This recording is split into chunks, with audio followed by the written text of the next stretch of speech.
82. Voilà, pour ceux qui suivent de près cet Euro 92, vous le savez déjà, la qualification de la France ne dépend pas uniquement du résultat du match que les Français vont disputer face au Danemark. Elle dépendra également d'un autre match qui se joue simultanément à Stockholm entre la Suède et l'Angleterre. Nous allons voir maintenant les différentes possibilités, les différents cas de figure qui pourraient faire que la France soit qualifiée pour les demi-finales. Nous voyons cela avec Philippe Huy. Après 2 matchs, la situation du groupe 1 est claire. La Suède est en position très favorable. Avec 2 points, la France est classée devant l'Angleterre parce qu'elle a marqué un but, ce que les Anglais n'ont pas réussi à faire. Si ce soir l'équipe de Michel Platini bat le Danemark, les Français seront automatiquement qualifiés pour les demi-finales. Deuxième cas de figure simple, mais moins joyeux. Le Danemark bat la France. Conséquence irrémédiable, les tricolores seront éliminés. Ils rentreront dès demain à Paris. Plus complexe maintenant l'hypothèse du match nul entre Danois et Français. Là, tout peut arriver. Le sort des Bleus sera lié au résultat du match Suède-Angleterre. Il n'est même pas exclu que Français et Anglais ou Français et Suédois soient départagés par tirage au sort.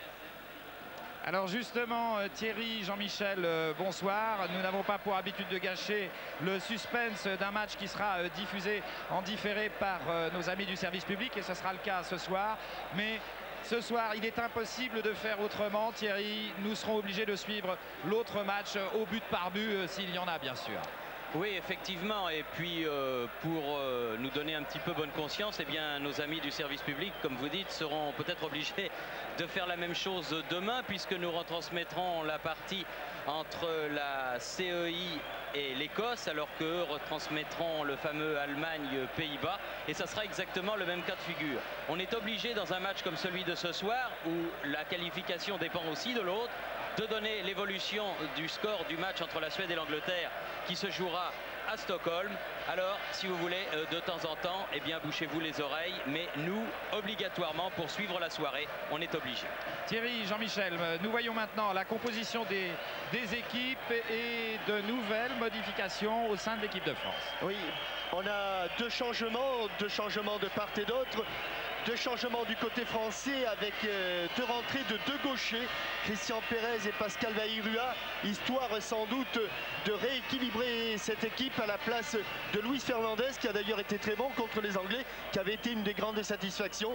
Et à la place de Franck Sauzet, pas tout à fait remis de son traumatisme crânien à la suite d'un choc avec Carlton Palmer. Donc vous voyez, exceptionnellement, l'équipe de France aura 2 gauchers et cela risque de donner des satisfactions, cela risque de donner des solutions sur le côté gauche, solutions que l'on n'a pas eu contre la Suède et contre l'Angleterre.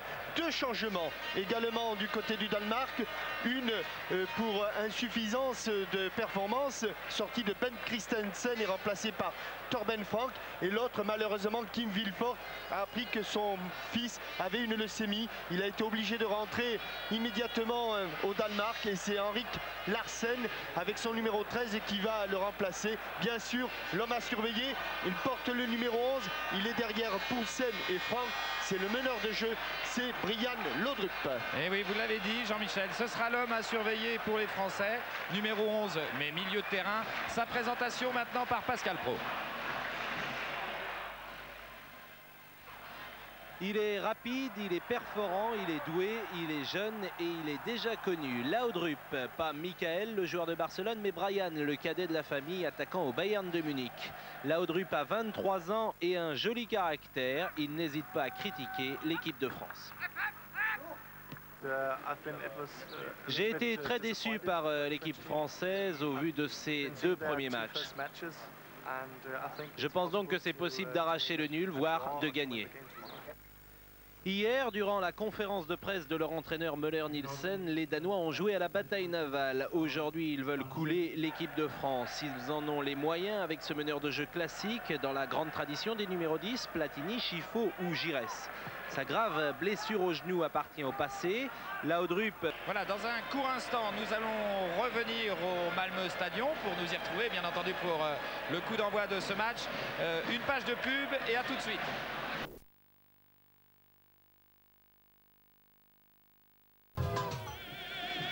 les dernières notes de la Marseillaise avant cette rencontre France-Danemark.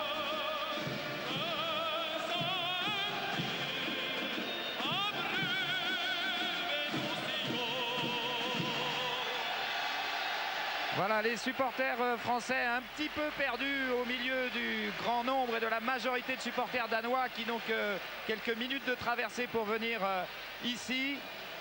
Des supporters français, Giroud, qui ont fait des frais, qui ont acheté des ballons, on l'a vu, et ça leur a coûté cher. Oui, ils se sont cotisés pour acheter des ballons bleus, blancs et rouges pour être un petit peu à la hauteur. Ils ne sont pas très heureux, ils étaient dans le camping des Anglais, ils en ont été changés. Ils ont eu du mal à avoir des billets pour les demi-finales et la finale. Enfin, mais ils sont très courageux, très vaillants, et je dois dire que jusqu'à présent, ils se tiennent très bien. Oui, ils se tiennent bien, ces supporters français. Dans 2-3 minutes maintenant, le coup d'envoi. Thierry, Jean-Michel, eh bien, on vous met à l'échauffement tous les deux, et Giroud va venir vous retrouver. Très bien, merci Roger. Ce soir, pas de problème à l'échange des fanions entre Olsen et Amoros. La même pensée pour les deux capitaines, pour les deux équipes. Ça passe ou ça casse, surtout pour l'équipe française. On serre la main de l'arbitre autrichien, monsieur Hubert Forstinger, assisté de messieurs Johann Mosl et Alois Pemer, un trio d'arbitres venus donc d'Autriche. Et ce soir, pas de calcul, simplement la France a son match entre les jambes, la France a son destin à elle-même, elle doit gagner cette rencontre si elle veut rentrer dans le dernier carré, Jean-Michel, si elle veut participer aux demi-finales de l'Euro 92. Oui, cela a réjoui les Français, joueurs et entraîneurs, car Platini en avait marre et il a dit effectivement, si j'étais de l'autre côté de la barrière, c'est-à-dire si je n'étais pas sélectionneur, j'aurais à peu près les mêmes réflexions que les supporters ou les journalistes. De temps en temps, il faut savoir faire des concessions. J'en ai fait. Pour les deux premiers matchs, nous ne sommes pas en position trop favorable, nous ne sommes pas non plus en position trop défavorable, mais ce dont je peux vous assurer maintenant, ce que je peux vous assurer, c'est que le spectacle va être garanti. Il va être garanti ici, il va être garanti au Rasunda Stadion, de la même manière qu'il sera garanti demain, aussi bien à Göteborg qu'à Norrköping, car le championnat d'Europe des Nations aujourd'hui devient la Coupe d'Europe des Nations, tant chaque match devient un match décisif.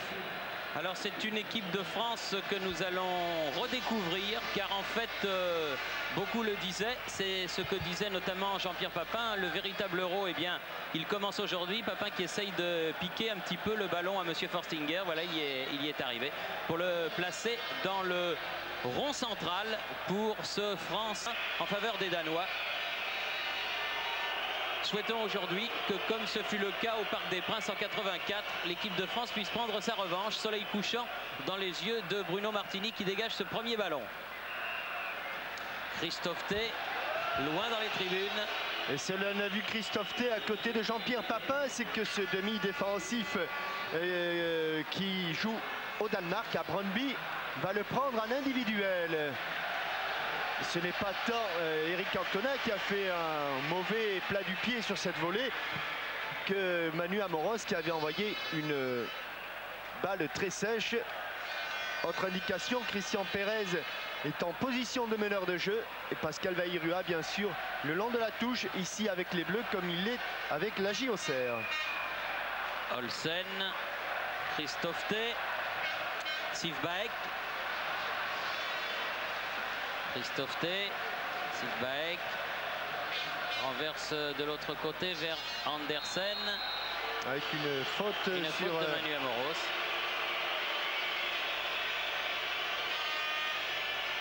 Celui que l'on appelle le dog danois, Henrik Andersen, numéro 5. Très bon depuis le début de l'Euro, joueur de Cologne. Il s'était révélé à Anderlecht, il avait eu quelques difficultés pour devenir titulaire, mais la Danish Connection fonctionnait aussi du côté d'Anderlecht avec notamment Arnesen. Aujourd'hui, il est à Cologne.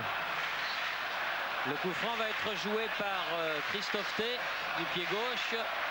Il a cherché Poulsen.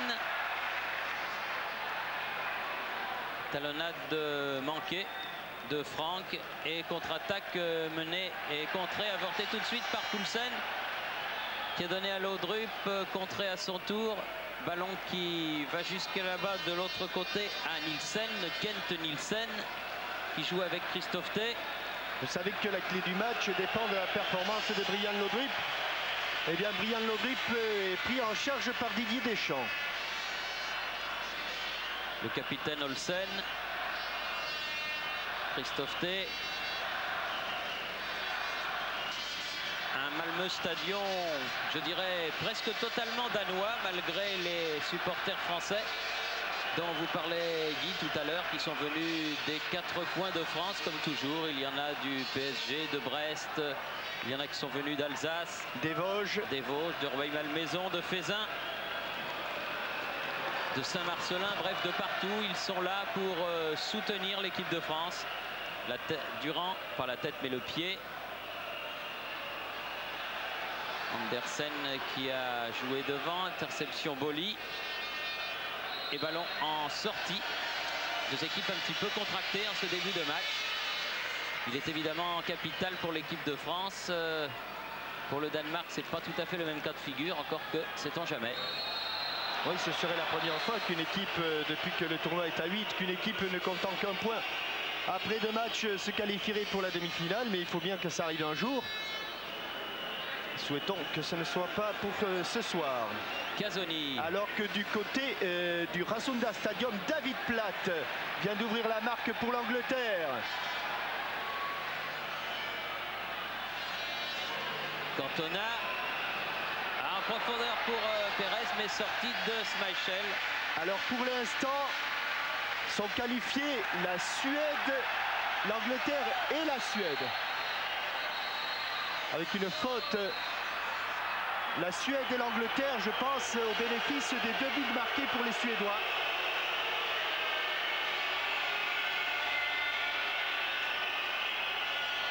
Avec... Basile Boli est touché, sûrement assez sévèrement, parce que il n'a pas l'habitude de rester au sol. Il a été pris en pleine course. Oui, il a été déséquilibré presque involontairement, mais comme on se retrouvait à un 3 contre 1, M. Forstinger est revenu à la faute.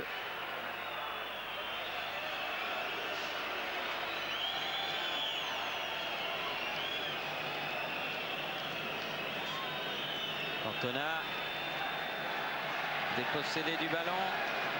Durand, dépossédé à son tour. Poulsen en position d'ailier droit. Laudrup sur le côté, attention, c'est dangereux. Centre de Laudrup et ballon mis en corner par le pied de Bruno Martini. Très bonne attaque et de Bruno Martini, ils étaient tous les deux sur ce ballon et très bonne attaque regardez, en Thierry, tout cas des... C'est Basile qui a quitté son joueur et qui est venu fermer le centre entrée. Et sur un double dédoublement, grande spécialité danoise. Laudrup a donné, Sivbaek, dégagement et frappe instantanée de Jensen, mais à côté du but de Bruno Martini. Eh bien là, on était monté un peu trop tôt et on a perdu le ballon et on a laissé un surnombre danois, ce qui n'est évidemment pas une chose à recommencer trop fréquemment, surtout si c'est Laudrup qui est possesseur du ballon. Casoni. Il a été obligé de contourner l'arbitre Pérez et il n'a pas pu jouer le ballon. Durand à la lutte avec Laudrup, faute de Durand, estime M. Forstinger, assez loin de l'action.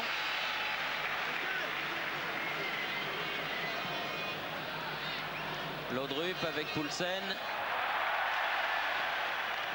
Dégagement de Boly. Et encore le pied gauche de Basile Boly. Andersen. Les Français sont à la peine. Deschamps n'arrive pas. Il a commis une faute sur Christophe Thé. Et qui se fait sermonner par Monsieur Forstinger. Joueur de Lyngby.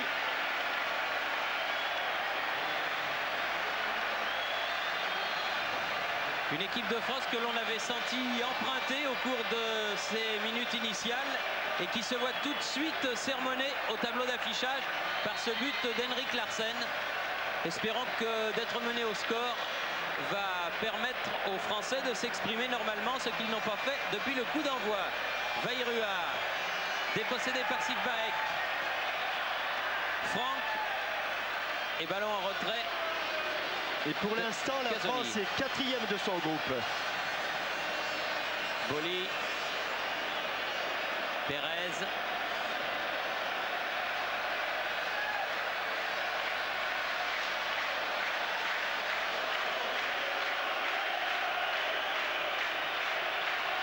Casoni.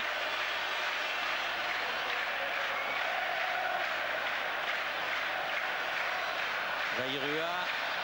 Mauvaise balle de Vairua qui était destinée à Deschamps. Boli va être sur ce ballon.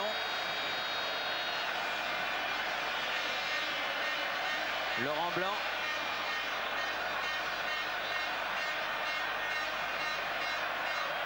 Deschamps. Durand. Casoni. Ah, c'est pas comme ça qu'on va marquer 2 buts. Ah, il y a quelque chose qui ne va pas car ils jouent avec un libéro, les Danois. Donc il devrait y avoir un joueur de champ libre. Or ce joueur de champ, on ne le trouve pas. Laurent Blanc. Ah, il a pris à contre-pied Cantona. Nielsen.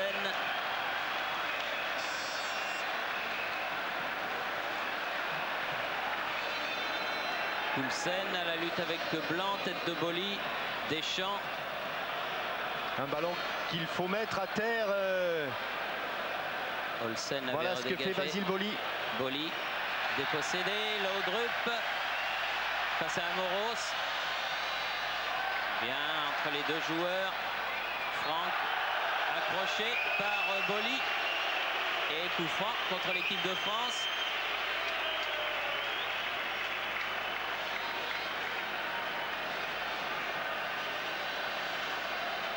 Andersen. C'est avant le tacle que Basile avait bousculé son adversaire.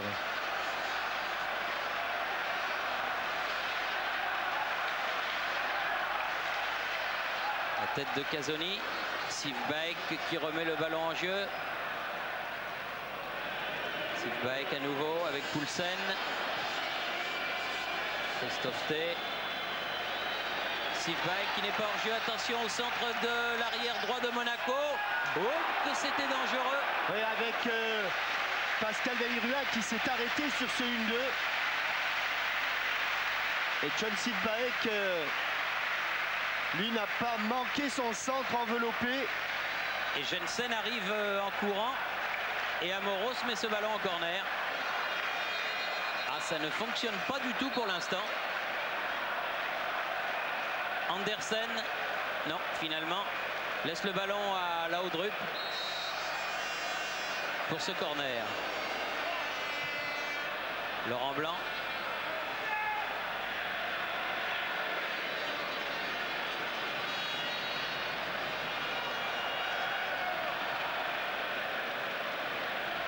Andersen avec Franck. Se fait prendre par Durand.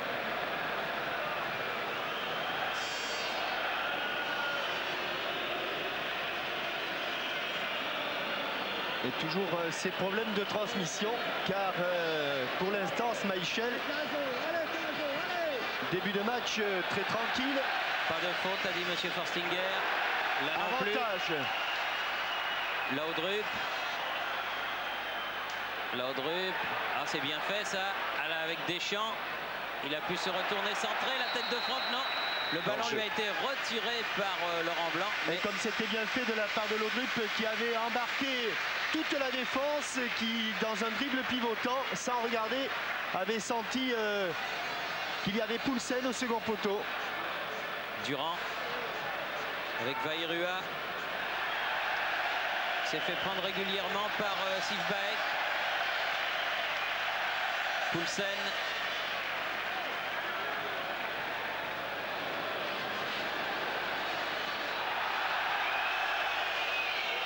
Franck qui a essayé de passer là où il n'avait pas la place. Et l'arbitre, M. Forstinger, avait Va sifflé. donner un carton jaune à Poulsen. Pour contestation. Oui, pour contestation. Poulsen averti. C'est le premier dans ce match.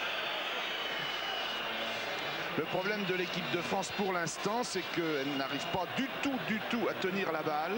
Il n'y a pas assez de démarquage, les transmissions ne sont pas de ce fait facilitées et eh bien, le Danemark nous est très supérieur depuis le début du match. Et ça se traduit au tableau d'affichage après 14 minutes de jeu par 1-0 en faveur des Danois. Ce but marqué à la 8e minute par Henrik Larsen. Perez. Cantona. Juste sur Sivbaek qui relance avec Larsen qui a été pris. Olsen, Sivbaek. Un jeu très groupé du côté du Danemark, avec beaucoup de solutions pour le porteur du ballon. C'est Jensen qui est resté au sol. Juste devant le banc danois.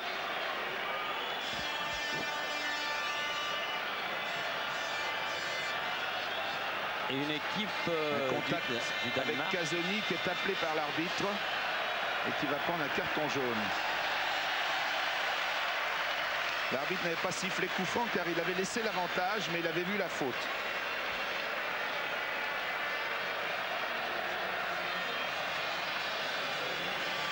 Mauvaise surprise quand même de voir l'équipe du Danemark, que nous avions vu très bonne, vous vous en souvenez, contre l'Angleterre, balader à ce point l'équipe de France dans un match décisif, capital. Il faut que les Français s'accrochent, colmatent les brèches et reviennent dans le match.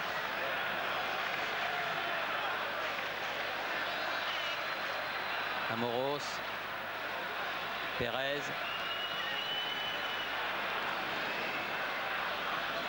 Amoros. Cantona. Ah non, mauvaise entente entre Cantona et Perez. Andersen et un ballon qui sort en sortie en faveur des joueurs danois. Les Français en sont réduits à des sauvetages individuels et pas à des récupérations de balles. Et pour l'instant, ils sont très loin. Ils sont à des années-lumière des demi-finales. Là, ils sont en train de courir derrière le ballon, en train de courir derrière l'adversaire, mais ils ne font jamais le jeu. Et là encore, une erreur. Attention. Et un maillot tiré par Didier Deschamps. Et la loi 12 dit penalty. Vairua. Et mésentente, Vairua-Perez. Tout à l'heure, c'était Cantona-Perez. Pour l'instant, rien ne marche. Sivbaek. Poulsen. Faute, a dit Monsieur Forstinger.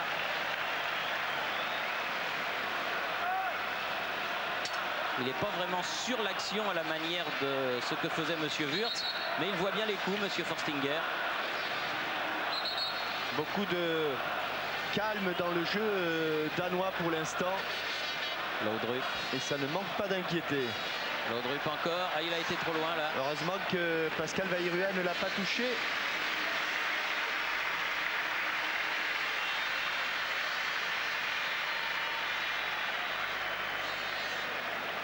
Il faut que tout le monde fasse un effort pour demander la balle, pour bouger, pour la tenir, pour pouvoir remonter, redonner un peu de cohérence à notre jeu. Et cette fois, ça n'est plus du tout une question de composition d'équipe, du nombre de milieux de terrain. C'est une question de qualité, de rendement dans ce match des joueurs qui, pour l'instant, ne sont pas en bonne disposition.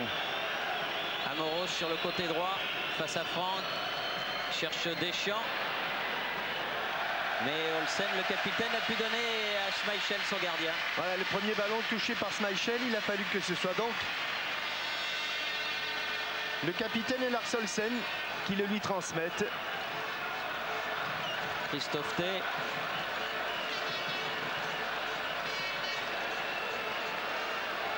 Poulsen de la tête a fait passer le ballon au-dessus de Casoni. Ou dangereux. Non, enfin c'est passé. Laurent Blanc. Aller devant le but de Schmeichel, rentrer dans ce match comme disait Giroud, mais pas de cette manière. Christophe T. Andersen. Christophe T à nouveau. Là, Et la facilité avec laquelle les Danois se dégagent d'une situation dans un angle prouve aussi que le pressing des Français est loin d'être agressif. Il faut que tout le monde s'y mette. Il ne faut pas qu'il y ait quelques joueurs qui restent immobiles pendant que les autres pressent. Et ça va peut-être venir. Et il ne faut surtout pas, lorsqu'on fait le pressing, le faire l'un après l'autre. Il faut les faire tous en même temps. Laurent Blanc.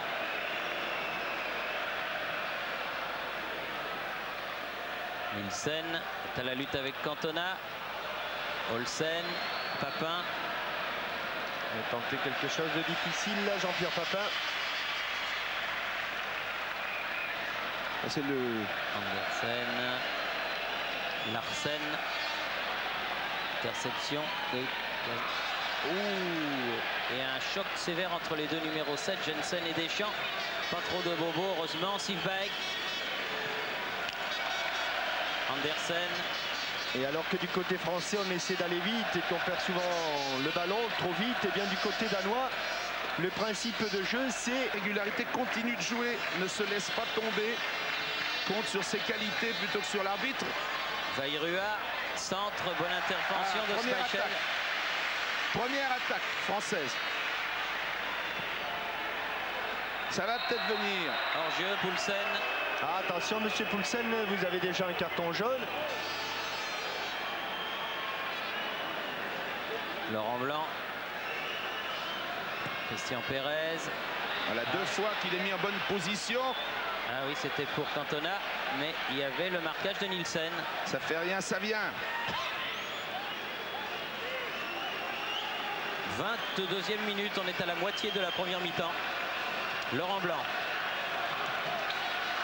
On a encore les 3/4 du match pour se relancer, pour égaliser, et éventuellement pour gagner. Talonnade pour Boly.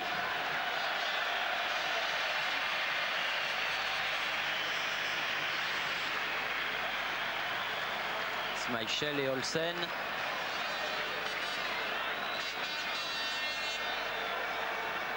Kent Nielsen. Arrière gauche. Jensen.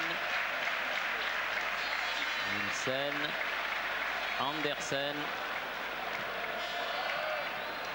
Jamais des passes de plus de 15 mètres du côté danois. Ça, c'est la sécurité de la transmission, mais pour pouvoir avancer, il faut des solutions. Et les solutions, on les a en bougeant énormément.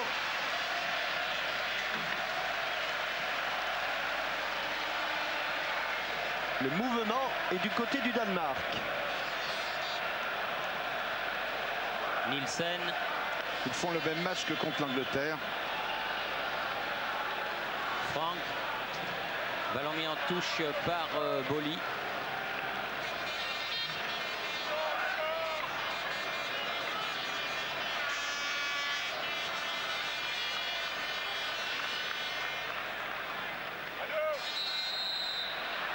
Sortie de but, estime Monsieur Forstinger.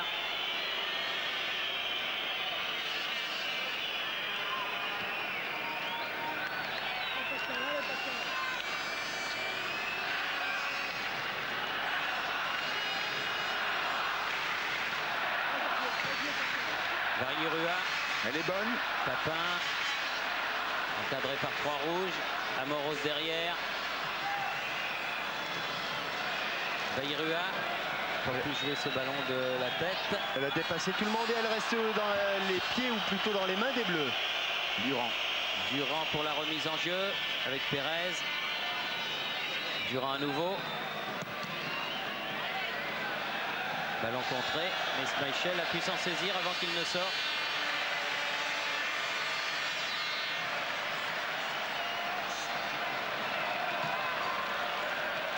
Le match est en train de s'équilibrer. Il faut faire attention aux contre-attaques danoises maintenant. Il ne faut pas se faire reprendre le ballon dans les pieds. Monsieur Forstinger estimait qu'il y avait faute de Blanc sur Franck. Un Blanc qui avait de l'avance au départ et qui a hésité à jouer ce ballon de volée ou à le contrôler. Au moment où il l'a contrôlé, bien Franck était déjà revenu sur lui.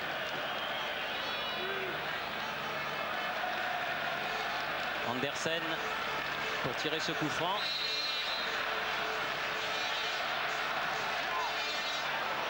Ouh, le ballon qui passe à Poulsen, pied gauche à côté.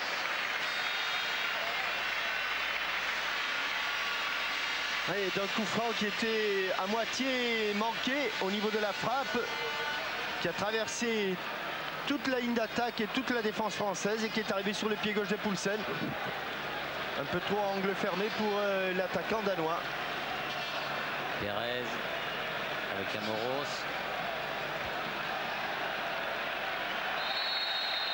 Faute, estime Monsieur Forstinger, en faveur de Christian Perez.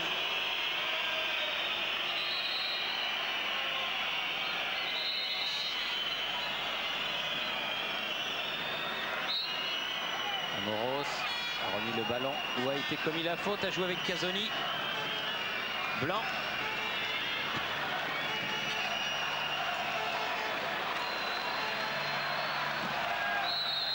Ah oui, il va se faire pénaliser Deschamps parce qu'il a mis un peu la semelle sur le pied d'Olsen.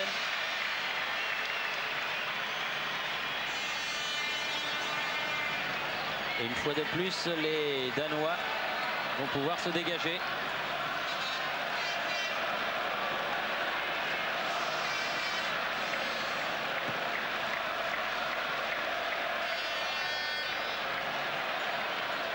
Jensen, Laudrup. Il y a hors-jeu signalé, sorti à la tête de Bruno Martini qui était hors de ses 16 mètres. Il y avait deux joueurs hors-jeu. En bas de l'écran et en haut. Oli avec Cantona. Bon ballon pour... avec une belle obstruction. Car les pieds se sont accrochés. Oui, mais John Silvaek était devant. C'est lui qui avait passé l'épaule. Mais c'était le premier ballon qui avait été donné dans le sens du but. Bon ballon d'Eric Cantona. Extérieur du pied. Et regardez, John Silvaek passe l'épaule. C'est lui qui est devant. Blanc accompagne jusqu'à Bruno Martini. 27e minute, toujours 1-0 pour le Danemark. Et toujours 1-0 pour l'Angleterre au Rasunda Stadion. Papin à sa surface de vérité. Et ce sera un corner qu'il va aller tirer lui-même. Une longue balle de Basile Boli.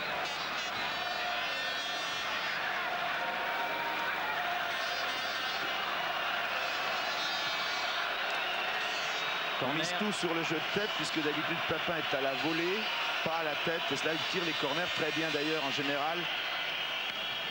Ah oui, bonne reprise de Laurent Blanc, mais à côté du but de Schmeichel.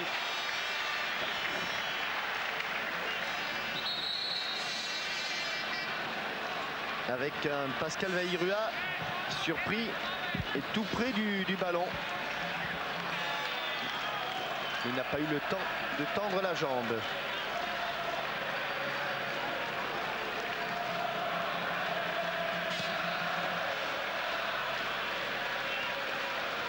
Laurent Blanc, Durand. Olsen sur ce ballon. Mais on n'arrive pas à remettre la balle par terre au milieu du terrain, donc à construire.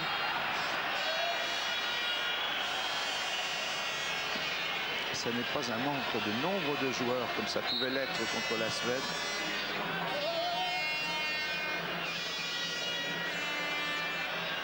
Laurent Blanc, Perez.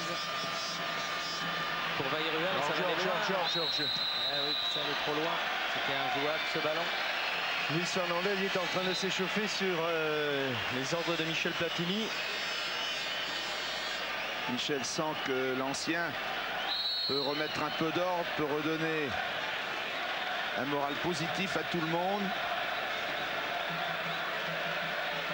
Ah oui, parce que le moins que l'on puisse dire depuis maintenant près d'une demi-heure de jeu, puisqu'on est à la 29e minute, c'est que cela ne baigne pas dans l'huile dans l'équipe de France en ce moment.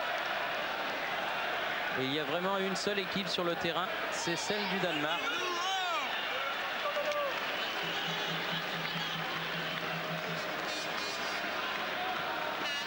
Jensen pour faire la remise en jeu avec Laudrup. Jensen à nouveau, s'il arrive à temps. Ah, il est c'est pas certain. Oui, je pense que l'arbitre de touche s'est un tout petit peu précipité. Ne comptant pas sur ce tacle offensif de Jensen.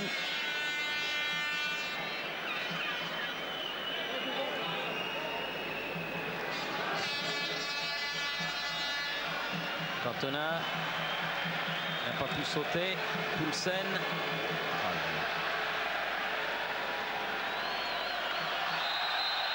La faute sera danoise. Bien jugé. Il a propulsé Durand à terre. Pérez, Blanc, Boli et Casoni appellent le ballon. Casoni a un petit problème de cramponnage. Les terrains ici sont en arrosage automatique. Et bien qu'il fasse très beau, ils sont mouillés. Faute de Sivbæk sur Pérez. Avec une pelouse d'ailleurs grasse et un gazon pas tendu, très rare. Les deux gauchers, Pérez. Larsen. Andersen. Petit pont. Oh, mésentente. Mais qui n'a pas profité. Deschamps. Ils sont trop arrêtés les Français. L'enchaînement contre le passe. Attention à Laudrup. Encore une supériorité numérique. Franck. Heureusement la passe était un petit peu longue. Amoros est revenu. Larsen. Franck. Rien du tout, dit monsieur Forstinger qui était bien placé. Oh, on panique complètement car ce ballon on pouvait le ressortir. Et on va donner raison à monsieur et Pérez, Forstinger. Carton.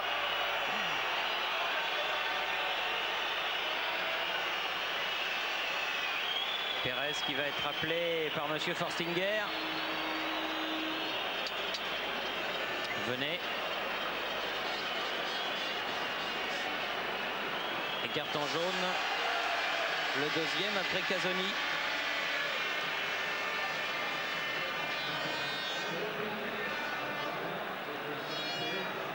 Et coup franc que va tirer Andersen. Alors qu'on est entré depuis 2 minutes dans le dernier quart d'heure de cette première période. Un joueur tout seul. Nielsen. Casoni. Pérez. Allez, une contre-attaque à développer, mais il y a déjà 5 défenseurs rouges en place. Et Pérez se fait remonter. Il y a 20 kilos d'écart entre Franck et lui. Et se fait subtiliser le ballon. Un superbe contrôle orienté. Boli avec Manu Amoros. Voilà l'appel de Basile. Mais le centre complètement manqué de Basile derrière. C'est dommage car l'action avait bien commencé, mal terminé. Et à voir les Français réagir sur cette action, eh bien on sent que le moral n'est pas vraiment du côté des Bleus actuellement. Et pourtant sans moral, sans qualité mentale, ce sera encore plus dur à remonter. Et il faut rappeler qu'un résultat nul ne suffit pas. Il faut gagner pour se qualifier. Jensen. Alors que Sivbæk est resté au sol. Laurent Blanc. C'est Jean-Philippe Durand. Pardon, Jean-Philippe Durand, pardon. Autant pour moi. Andersen de l'autre côté. Et coup de sifflet de monsieur Forstinger, estimant que le ballon revenait aux Danois pour une faute française. En l'occurrence, une faute de Papin. Andersen.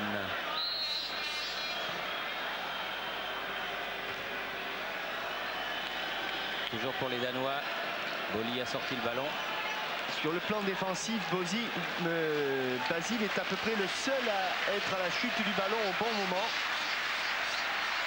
Autrement, nous sommes trop souvent en retard. Et quand nous sommes en retard, nous commettons des fautes. Franck.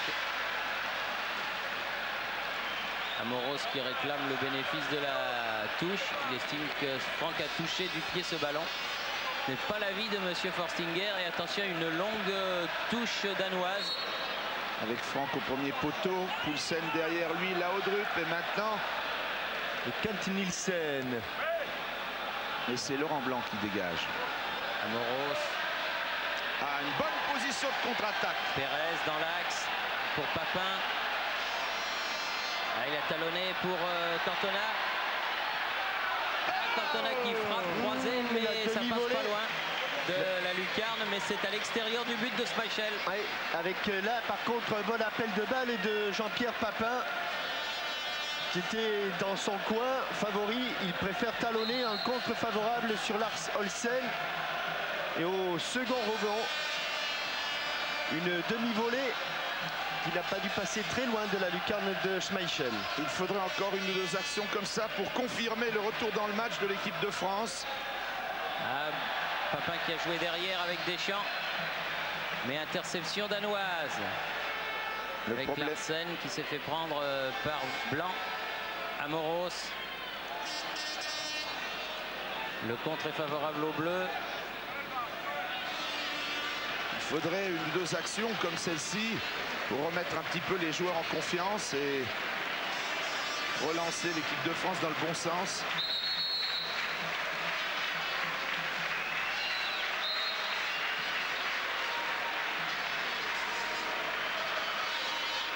Il y a une pratique sur les rentrées en touche. Les arbitres font mettre les joueurs au bon endroit plutôt que de les piéger et de faire refaire la touche par l'autre équipe. Depuis le début du championnat d'Europe, c'est une bonne manière de faire. Laurent Blanc. Boly. Papin. Voilà, il faut continuer comme ça. Bien sûr, il faut travailler ce ballon, il faut aussi travailler l'adversaire. À un moment ou à un autre, on trouvera l'ouverture. C'est trop simpliste que de prendre le ballon derrière et le jeter loin devant. Cantona. Allez, encore un bon centre pour Pascal. Corner. Ouais, il n'a pas suffisamment enveloppé et suffisamment travaillé ce ballon qui est parti tout droit. Pérez qui s'en va pour tirer ce corner. 37e minute. Trop haut pour Laurent Blanc. Pérez récupère. On est revenu à la ligne médiane dans le camp français. Casoni. Basile est resté aux avant-postes. Frappe de Laurent Blanc, mais il était loin. Sans trop de conviction et à côté de Schmeichel. Surtout sans avoir une bonne position d'appui. Mais ça va un petit peu mieux dans ce troisième quart d'heure.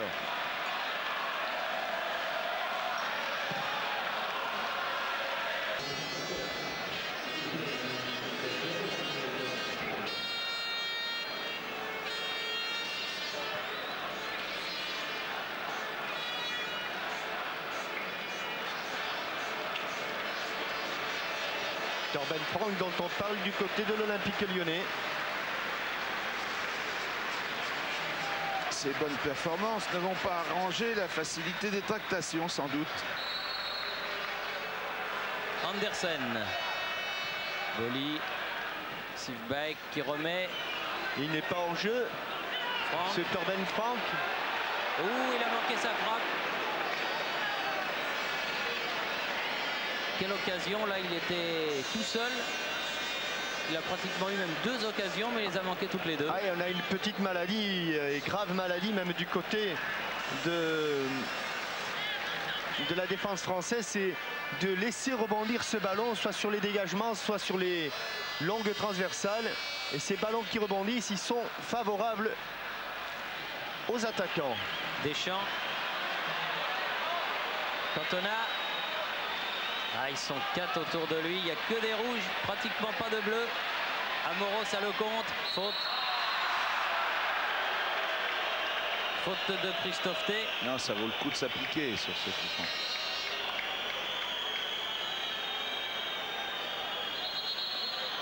Amoros, capitaine français. 82e sélection aujourd'hui.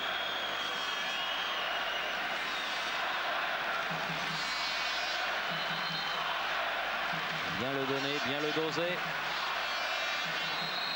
Ça peut être intéressant juste avant la mi-temps. Dégagement des 2 points de Schmeichel. La tête de Pérez. Et un ballon dégagé par les Danois jusqu'à Durand.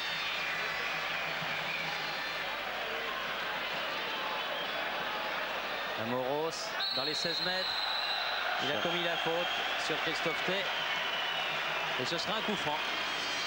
On joue les 5 dernières minutes de la première période. Toujours 1-0 pour le Danemark.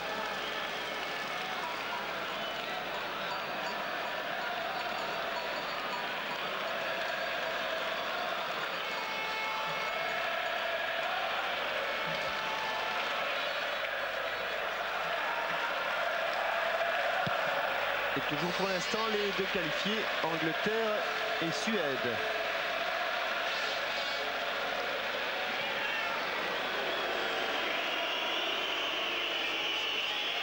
Martini, Casoni.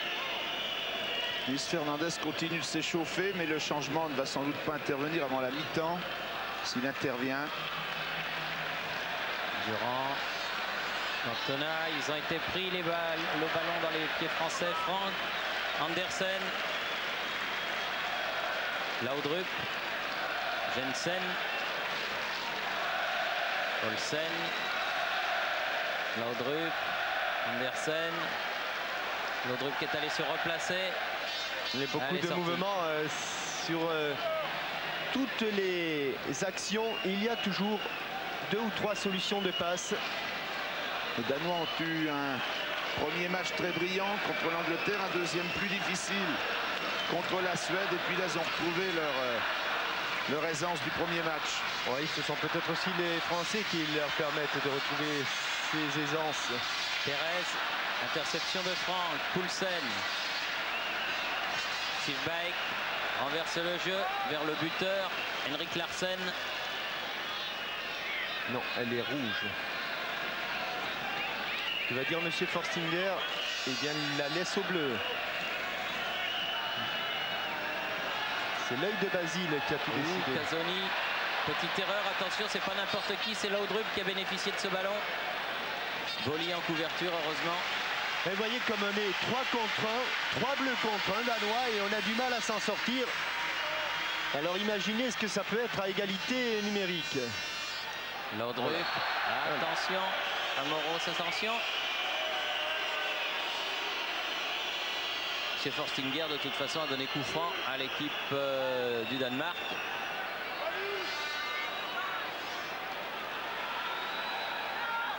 Andersen. Elle est sortie. Corner concédé par Durand. Pas beaucoup de sérénité. C'est le moins que l'on puisse dire dans notre équipe nationale.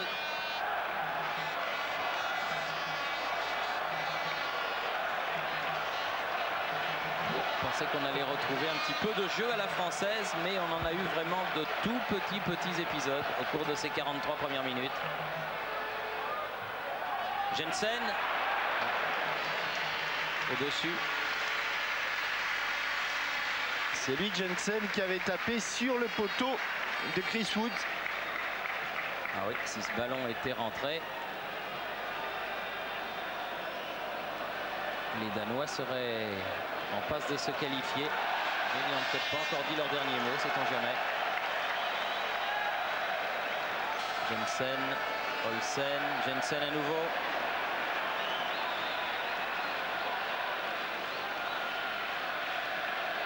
Christensen. Et Andersen qui a fait un appel de balle. Blanc va être sur ce ballon. Allez, il faut bouger du côté bleu. On est tous arrêtés, absolument tous. Vairua.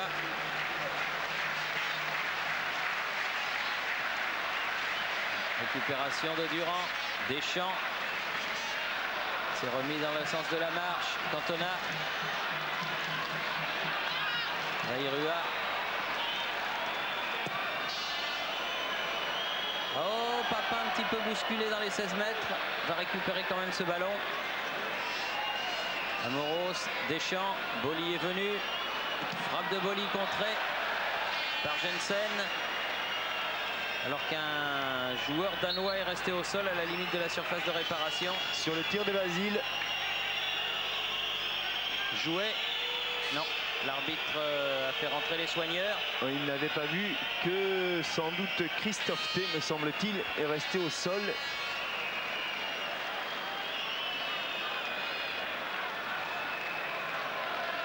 On joue les arrêts de jeu.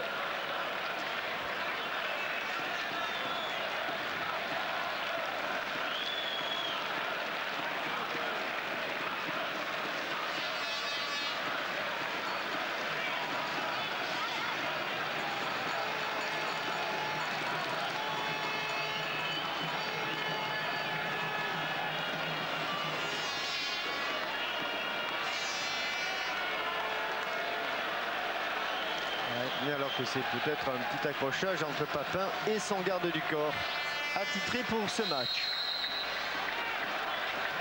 Vairua qui fait la remise en jeu. Durand. Olsen et Schmeichel.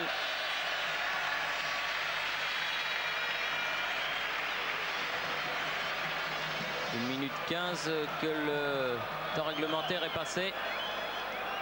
Larsen, Andersen, Franck, mais la balle sera en touche.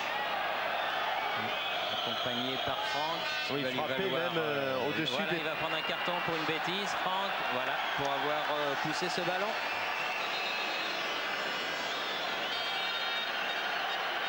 Geste de mauvaise humeur qui coûte cher, car 2 cartons jaunes égale un match de suspension.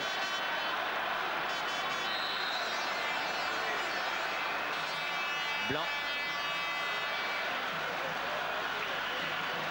Casoni. Monsieur Forstinger a regardé son chronomètre. Attention, cette erreur de relance dans l'axe. Durand avec Boly sur le côté.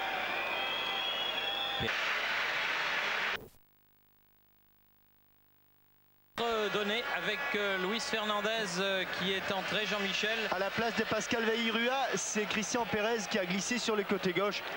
Alors espérons que la rentrée d'un des anciens de cette équipe de France va lui apporter un petit peu de sang neuf.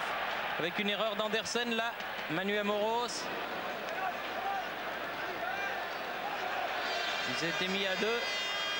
Henrik Larsen qui a dégagé, récupération Durand. Boly. Les Français qui ont dû se faire un petit peu remonter les bretelles dans les vestiaires. Et qui sont déjà pris là, 2 contre 2. Cet extérieur du pied de Brian Laudrup ira dans les mains, étalé dans les mains de Bruno Martini. Deschamps. Fernandez. Deschamps. Cantona. Balle piquée pour Papin. Un petit peu pris par Christophe T là. Et coup franc à retardement. Sifflé par monsieur Forstinger.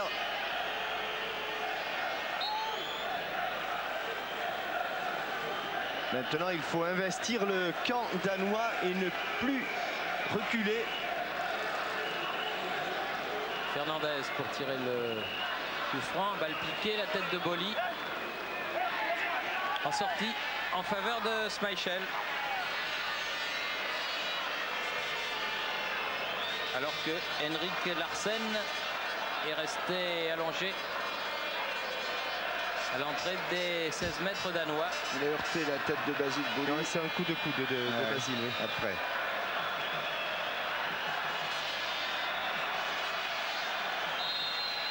Larsen, le buteur de cette rencontre, qui pour l'instant ne propulse pas le Danemark en demi-finale, mais empêche la France d'y arriver ou d'y accéder. Poulsen, la tête de Durand, glissade de Cantona.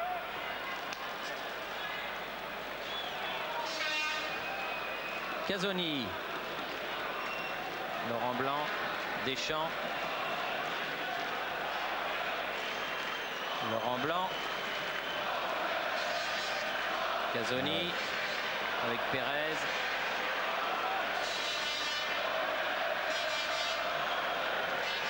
Casoni encore. Pérez qui s'est jeté sur ce ballon. Fernandez. Deschamps.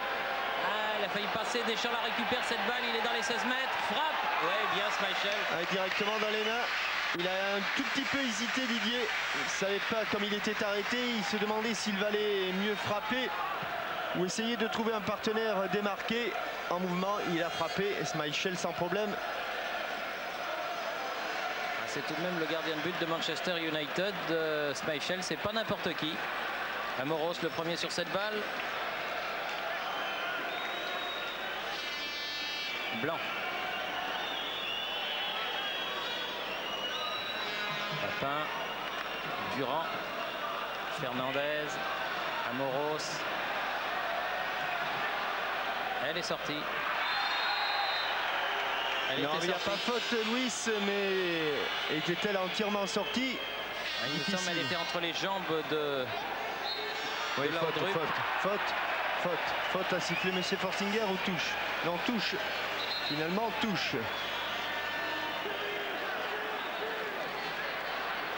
Andersen.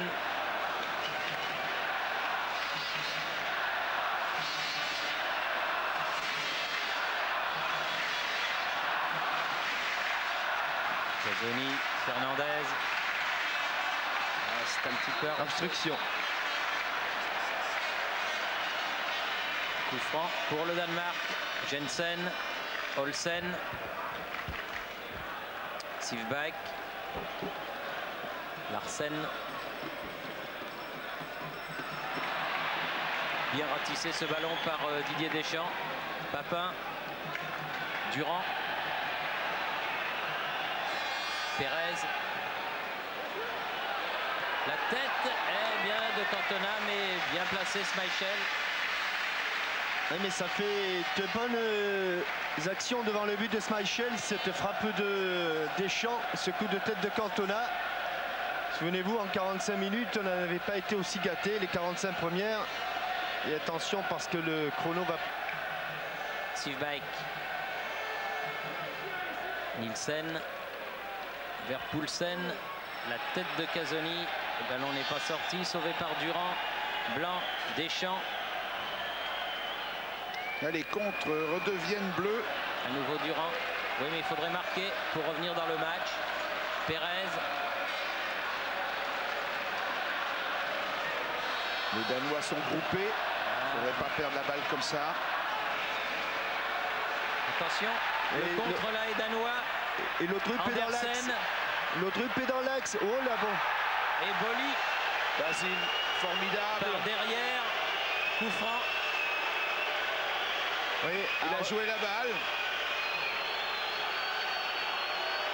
À revoir ce tacle. Il a eu peur, Boli, de prendre un deuxième carton. Car là, il est dépassé, Basile, par Andersen. Et c'est vrai que dans un premier temps, il attrape la jambe du Danois avant de récupérer le ballon. Donc, M. Forstinger a eu parfaitement raison. Et Boli le savait, c'est pour ça qu'il a eu très peur du deuxième carton jaune. Alors, il y a Poulsen et Andersen. C'est Poulsen ou au-dessus? La Suède a égalisé. La Suède a égalisé, ça change tout. C'est le Danemark qui est qualifié. Le Danemark est qualifié, la Suède. Suède 4 points. Jean Eriksson a égalisé. Suède 4 points, Danemark 3 points. Et Angleterre 3 points. Ah non.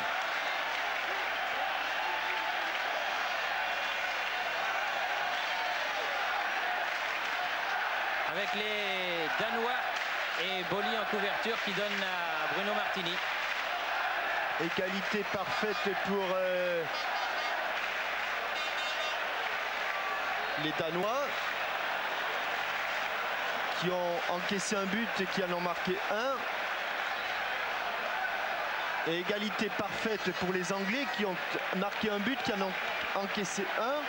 Donc pour l'instant, ça se joue au tirage au sort. Entre ces deux-là. Entre ces deux-là. Mais pour la Suède est devant. La Suède est devant avec 4 points, bien sûr. Et nous, pour l'instant, on a 2 points.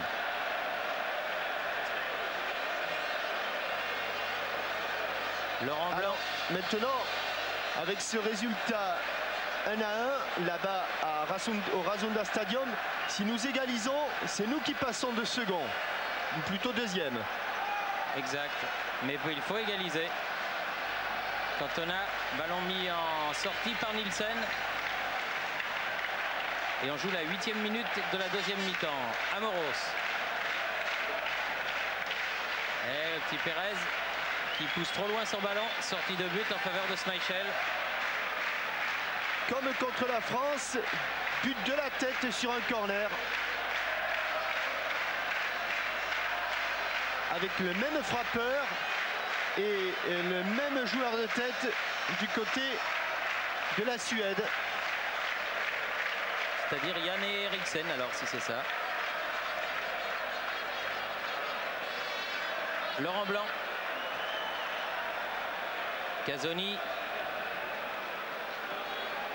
Avoir la joie immédiate de tous les supporters danois. Il y a sûrement des transistors dans le stade. Durand.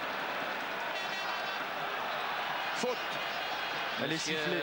Forstinger a sifflé. Un coup franc pour Christian Pérez. Il faut s'appliquer là car c'est un bon coup franc. Basile et Laurent Blanc montent. Avec Cantona, ça fait des joueurs de grande taille. Plus Papin et Amoros derrière à la volée. La tête de Blanc, non. Papin qui récupère en deuxième rideau. Ouh là là, quelle faute. Quelle faute de Jensen. Et l'arbitre était un peu loin. Oui, mais il va venir quand même sur cette affaire. C'est pour ça qu'il n'y aura pas de carton jaune. Jensen, battu par le crochet, avait déplié le grand compas. Fernandez. Casoni. Amoros. Il faut faire reculer le mur danois. Le pied gauche de Casoni. Il faudrait retrouver le pied gauche de Domergue. C'est ça. Ouais. Dans la même épreuve. Ça peut venir. Et une bataille farouche entre Didier Deschamps et l'homme de base danois. Didier Deschamps voulant masquer. Amoros masque. Il a raison, il se met devant. Aïe, aïe, aïe. Beaucoup trop au-dessus.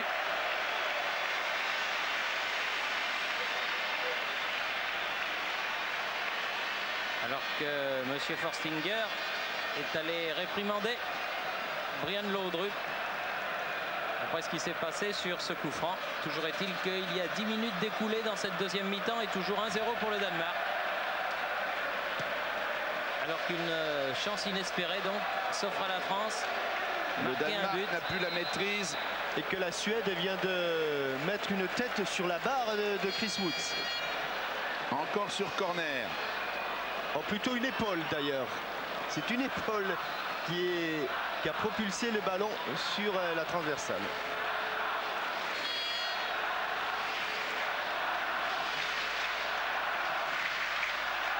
Les Danois vont casser le jeu en s'arrêtant à chaque blessure. Ah ben ça c'est sûr. Si l'arbitre ne remédie pas en Coupe du Monde, il y a des brancards qui sont prêts et les arbitres peuvent faire relever les joueurs en faisant venir les brancards. Cela dit, là, il y avait une réelle semelle d'Eric Cantona et on a vu des Bleus partir s'échauffer. Coca et Jocelyn Angloma.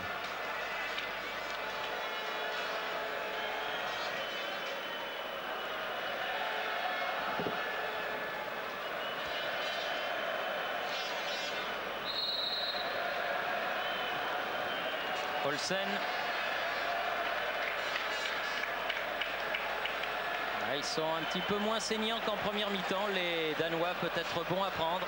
Et nous un peu meilleurs aussi, c'est pour ça. Un match, c'est toujours une comparaison. Oui, mais messieurs, pour le moment, la victoire est du côté du camp danois. Et quand on est battu, on a toujours tort. En 2 temps, il y a un corner que l'on perd sans avoir mis ce ballon devant le but de Schmeichel. C'est dommage de gâcher ça. c'est dommage. Schmeichel avec Andersen.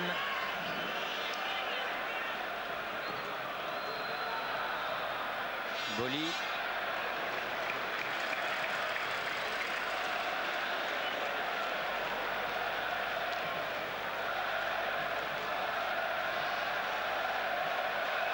Il y a deux armes pour le Danemark en seconde mi-temps. Endormir le match, vous empêcher de jouer de manière continue, de presser.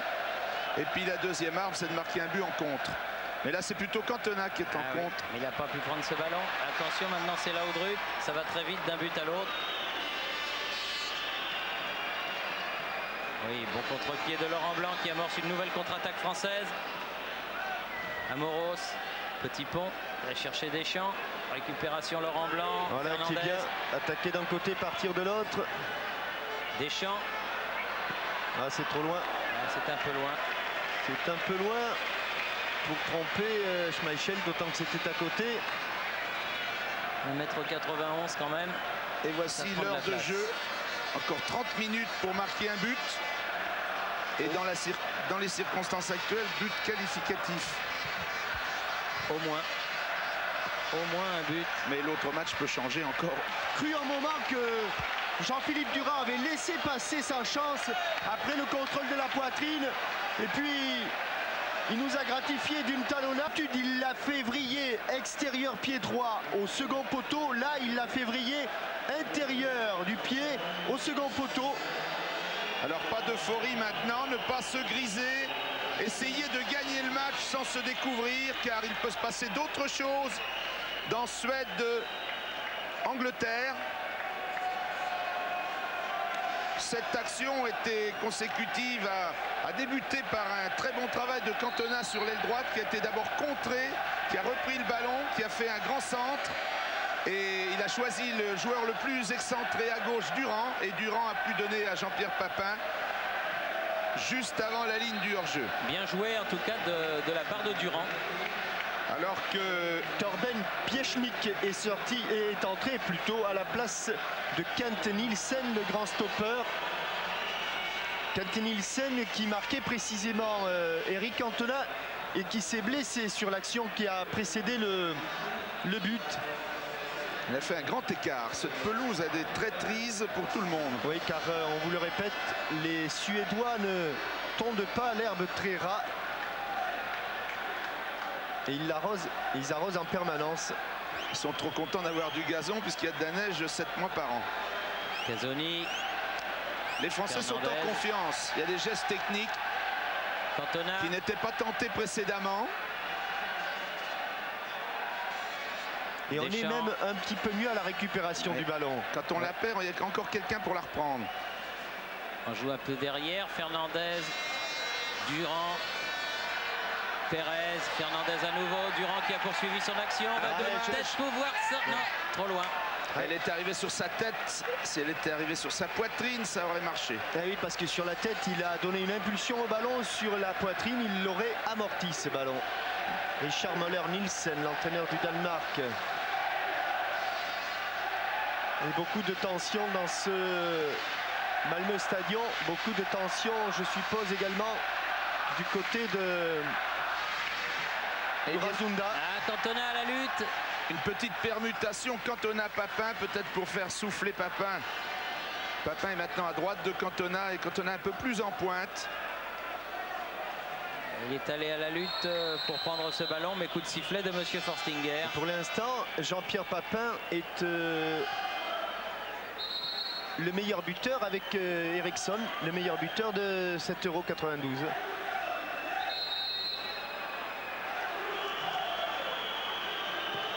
Andersen, Poulsen. Oh, attention Basile, il a déjà un carton. Poulsen. Poulsen est fort parce que les gens qui sont plus vifs que Basile sont assez rares. Et Giroud sait de quoi il parle.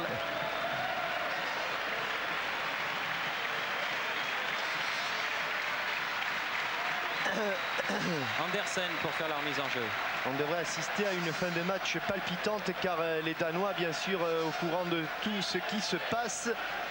vont pousser. Or, ils ont des arguments sur le plan de la construction du jeu. Ils ont des arguments offensifs. Faute du Deux fois nouveau un rentré. partout en tout cas. C'est un scénario idéal. Scénario à la Hitchcock pour cette qualification pour les demi-finales dans ce groupe 1. Les Danois savent qu'il leur faut maintenant absolument gagner. Eux, ils sont de toute façon éliminés avec un match nul. Les Français peuvent se demander ce qu'il faut faire. Ils ont plutôt l'air de vouloir garder le match nul. Ça n'est peut-être pas la meilleure solution. Non, ça je suis d'accord avec vous. Et aussi qu'en première période, les coups francs étaient surtout pour les Danois sur des fautes françaises. Depuis quelque temps, les fautes sont danoises sur les Français. C'est aussi une indication, de la même manière que les contres. Lui, c'est en train de placer le ballon dans son style si particulier. Si on peut prendre 20 cm, c'est toujours 20 cm qui nous rapproche du but. Durand et par ses frappes de balle, les défenseurs à sortir un petit peu plus haut. Souvenez-vous tout à l'heure, c'était sur la gauche de Schmeichel. Et là, encore une fois, Schmeichel, eh bien, un peu à la manière de Goicoechea, n'a pas essayé de bloquer, il a repoussé le ballon. En tout cas, la frappe du Canois était magnifique. Sivbaek. Bousculé par Casoni. Franck.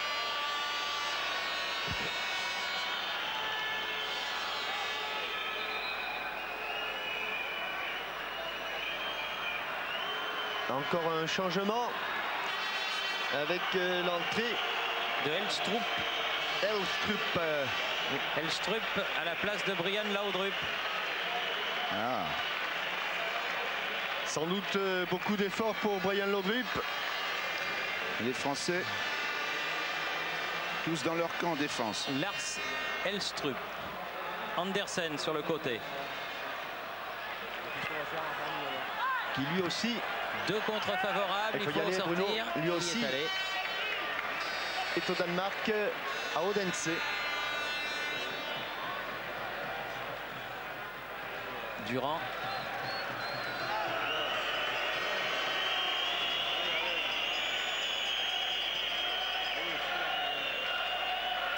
Et les supporters français se réveillent également.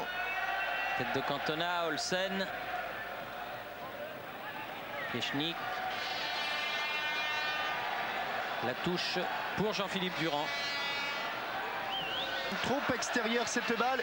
Alors que là, Schmeichel était nettement battu.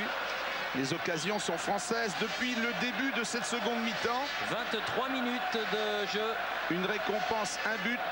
On ne peut pas marquer sur toutes les actions, mais c'était une très très belle action. Et notons le réveil d'Éric Cantona qui a été sur le centre, qui a amené le but et qui cette fois a fait la mise hors de position.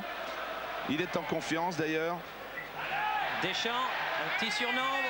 Ah, pas assez forte cette balle, encore un petit peu freinée. Pas assez appuyée. Mais c'est vrai que ce deuxième but aurait été un tournant. Schmeichel. Dans l'autre groupe, ce qu'il faut éviter, c'est que l'Angleterre marque un nouveau but. Si la Suède continue d'en marquer, ça n'a pas d'importance. La tête de Fernandez. Et avec puis ici, il faut Cantona. au moins garder le résultat et l'améliorer si on peut. Amoros. Cantona. Non, il n'est pas arrivé. Piechnik. Poulsen qui a laissé filer pour Andersen. Ah, il l'a retouché Andersen, il l'a retouché du pied gauche bien sûr. Là, il joue l'intox bien sûr, il joue l'intox. Basile Boli est légèrement blessé, il tire la jambe. Ça n'a pas diminué son rendement pour l'instant. Il faudrait bien venir soutenir pour jouer cette touche. Cantona. Oui, il évite toute friction, hein, monsieur Forstinger. Il a raison. Oui, mais Cantona gagne ses duels maintenant de toutes les manières. On est obligé de faire des fautes pour l'arrêter. Alors que Platini s'est mis debout le long de son banc. Deschamps. Fernandez. Ah non, il n'y aura personne là-bas dans l'espace, mais Manu va essayer de faire jouer et il va y arriver car il s'est jeté Bien joué, mais Manu a encore des réserves pour aller faire un effort pareil. Avec l'expérience qu'il a, c'est qu'il sait qu'il peut le faire et revenir, ce qu'il fait.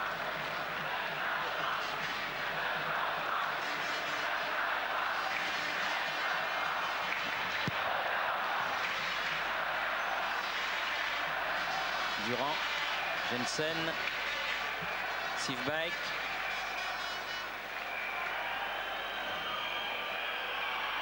Plongeon indiqué M. Forstinger, alors que Christian Pérez a cru un instant au pire. Les Danois n'ont plus leurs jambes de la première mi-temps, mais ils en ont peut-être encore assez pour nous inquiéter, surtout si on laisse les ballons comme ça entre deux. Oui, mais là, les reprises de jeu sont plus françaises nettement qu'en première période. Le jeu a baissé d'un ton dans les deux équipes. Et tout à l'heure, lorsque Brian Laudrup est sorti, Lars Elstrup est entré. Elstrup, on le connaît. Un petit jaune peut-être pour le numéro 7. On le connaît parce qu'il marquait beaucoup de buts lorsqu'il jouait en Angleterre à Luton. Il est bien arrivé en retard. Jensen. Amoros a bien fait entre Deschamps et Cantona, mais bonne interception de Andersen. Oui, une déviation difficile comme ça en première mi-temps. Eric Cantona la faisait aussi. Elle était reprise immédiatement par les Danois. Là, elle est arrivée.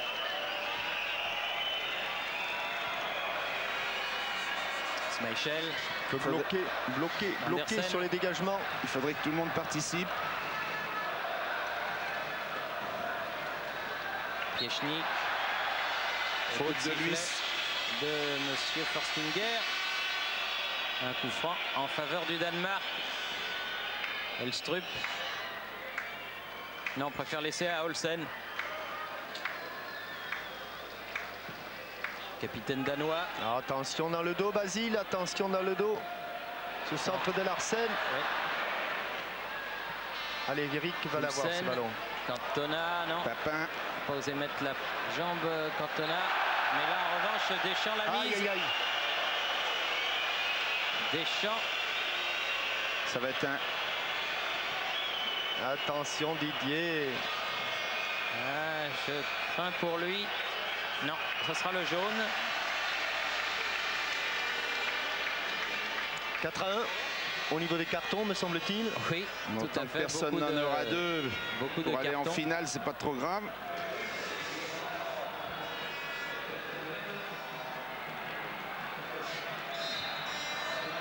Attention, il y a des rouges sols. Qui bougent beaucoup d'ailleurs. Il bouge avant l'exécution des coups francs pour se libérer du marquage. Christophe T. Sivbike. Et c'est Louis. Toujours l'expérience. Il a fait vraiment du bien pour l'instant. Choix judicieux du sélectionneur Michel Platini. On joue avec Pérez là. Puis maintenant Durand. Un moment où on ne va plus devant le but de Schmeichel. Depuis ce superbe tir. Vaut mieux la garder. De Fernandez tout à l'heure. Attention, il n'y a pas d'hors-jeu. Le blanc à couvert. Franck face à Blanc. Les Français sont un peu tous derrière, mais il y a corner. Corner. Oui. Et il y a presque une demi-heure de jeu. Donc il reste un quart d'heure. Alors qu'Henrik Larsen était seul au milieu des 16 mètres depuis 30 secondes. Et Pérez se plaint de la cuisse. Et Christophe T. Alors là, moi, je trouve qu'il manque du monde. Christophe T est allé... Laurent Blanc va prendre un joueur. Et Durand, lui, marque difficilement Piechnik.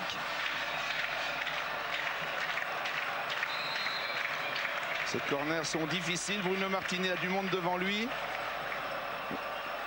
Christophe T. Oh, il est bien frappé. Oh oui, coup de tête de Piechnik. Il était superbement frappé. Très tendu. Et heureusement que c'est le premier joueur qui l'a pris. S'il l'avait laissé entrer dans la boîte. C'est-à-dire au-delà du premier poteau. Voilà.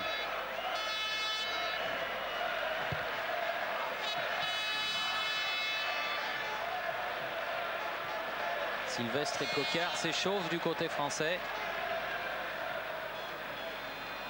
Tête de Jensen. Ballon récupéré par Cantona. Là, dans le dos. Deschamps. Choc entre Andersen et Amoros. Coup de sifflet de Monsieur Forstinger. Coup franc pour le Manu qui est Danemark. arrivé en retard là aussi. On est à la peine, on joue trop le match nul, où on ne peut plus garder l'initiative qu'on avait depuis le début de la mi-temps dans le jeu. Poulsen, hors-jeu.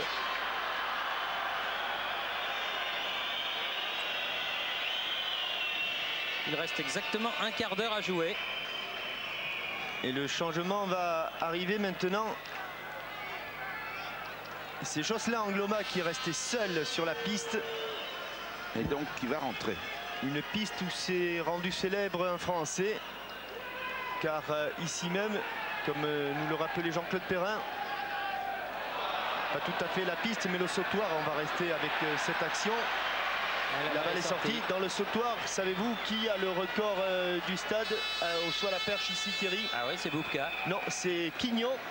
Et c'est l'une des rares défaites de Boubka ici devant Quignon et Vigneron. Enfin, c'est Je ne Jean-Claude. le mettrai pas en doute, mais il me semble bien que c'est sur ce stade que Boubka avait fait 6,10 m la saison dernière. Dixit Mais enfin, Jean-Claude Perrin. Michel Platini est en train d'organiser le changement. Prochain arrêt de jeu. C'est de donner la qualification à la France.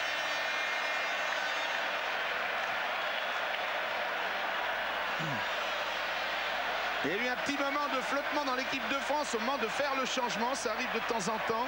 Ah oui, et il y avait un petit moment de flottement aussi dans le jeu. Depuis un moment, centre de Durand dans les bras de Schmeichel. Au lieu de marquer, continuer la progression sur le tir de Fernandez tout à l'heure, ça marquait un petit peu l'arrêt de la domination française.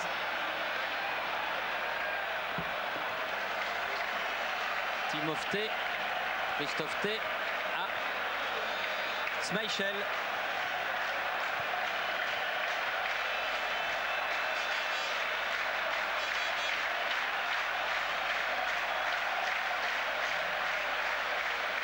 Strupp, derrière lui Fernandez, Deschamps, Pérez, Durand.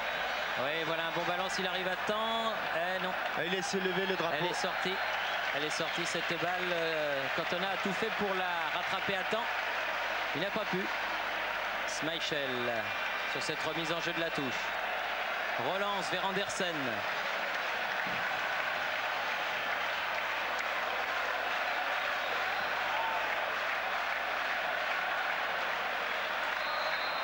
Casoni, mais il y a eu faute de sifflet. Et rentrée de Coquard à la place de Pérez. Michel Platini avait demandé le changement. Les joueurs ne s'en sont pas aperçus. Ils ont fait une rentrée en touche sur le côté gauche sur laquelle on a perdu le ballon. Et on n'était pas bien remonté. Les joueurs n'étaient pas hors jeu, se sont retrouvés à 3 contre 1. Casoni. Amoros. Coquard avec Amoros. Coup franc. Faute de Andersen sur Coquard. Andersen joue maintenant vraiment arrière gauche. Amoros pour tirer le coup franc.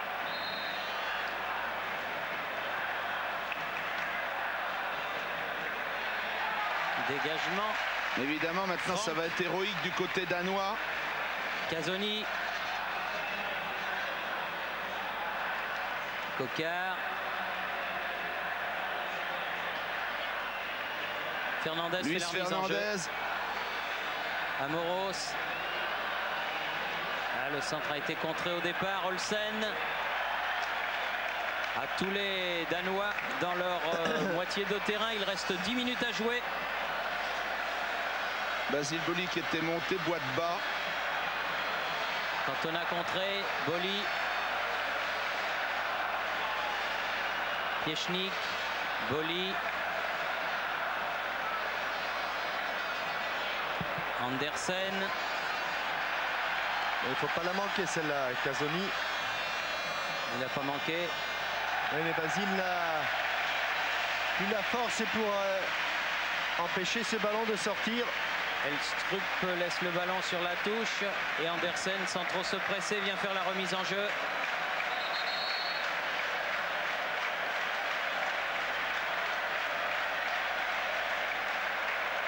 Poulsen, à l'origine du deuxième but danois.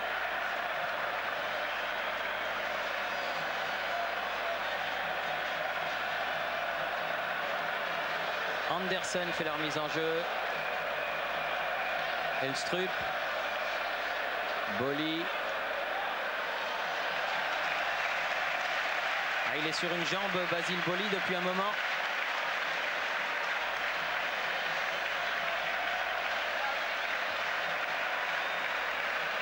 Andersen. Pas de faute. Et pourtant il passe à nouveau. Poulsen, la talonnade, Andersen centre. Ouh, à deux doigts, le capitaine Olsen. Et but de Brolin pour la Suède. Ça change rien. Ça change rien. La Suède est qualifiée. Ça fait plaisir au Danemark. Et corner pour le Danemark. 2 buts également pour Brolin. 2 buts pour Eriksson et 2 buts pour Papin.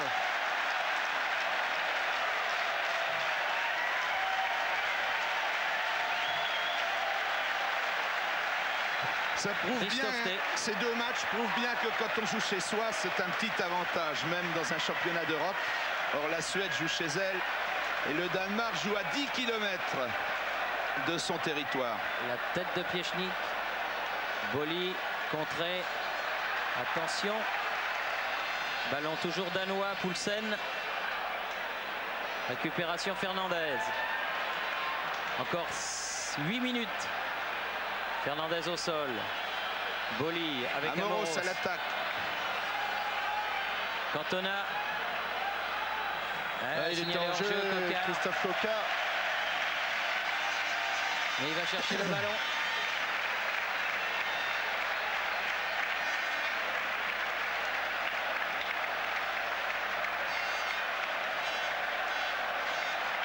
Andersen.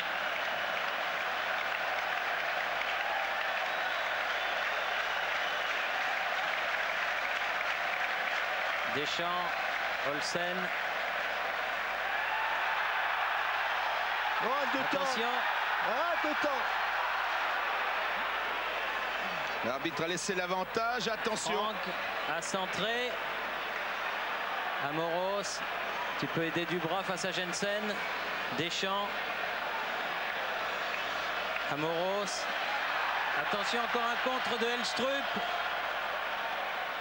Casoni. Allez, à la France de contrer.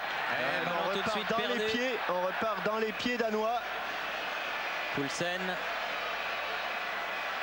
Larsen. Jensen. Boly est passé. Coquard. Cantona. Ah ouais, il est sorti. Ballon bleu. Cantona pour faire la remise en jeu.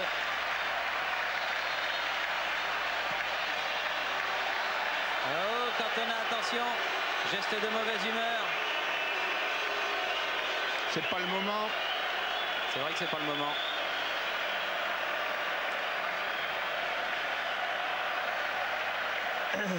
Pensez uniquement à jouer. Andersen. Encore 5 minutes. Il y a encore le ballon dans les pieds de Torben Frank. Poulsen qui a cherché à passer en force. Ballon dégagé en touche. Les Français subissent en cette fin de match. Alors qu'ils devraient, pour essayer de s'en sortir, être de l'autre côté du terrain. Mais on ne fait pas toujours ce que l'on veut. Poulsen, Andersen. Poulsen à nouveau, vrille sa frappe. Elle va sortir en touche de l'autre côté. Et on pensait avoir fait le plus difficile en revenant à un but partout. On pensait qu'ils avaient pris un petit coup de vieux les Danois. Eh bien pas du tout, les Français n'ont pas pu continuer sur leur lancée. Et les supporters danois ont gardé le ballon dans les tribunes. Alors M. Forstinger en demande un autre. Qui arrive.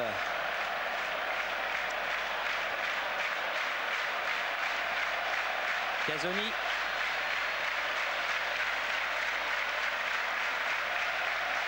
Boly. Amoros. Ils défendent. Coquard. Cantona. Ce sera un corner. Alors sur ce corner, accroché par Piechnik. Il faut le réussir. Oui, parce qu'il reste 4 minutes, Guy, avant le coup de sifflet final de Monsieur Forstinger, peut-être un peu plus s'il déduit les arrêts de jeu. On y croit, si on y croit tous. Deuxième poteau.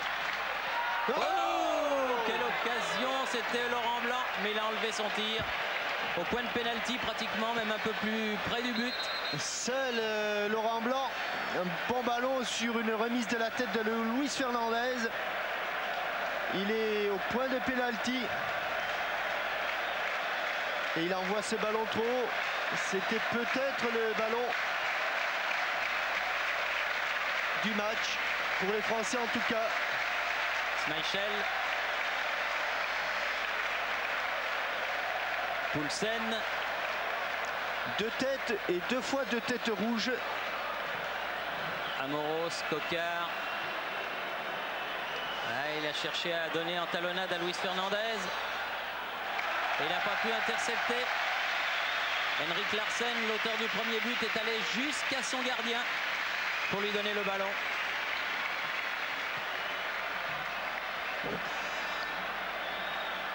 Casoni. Jensen. Loin devant.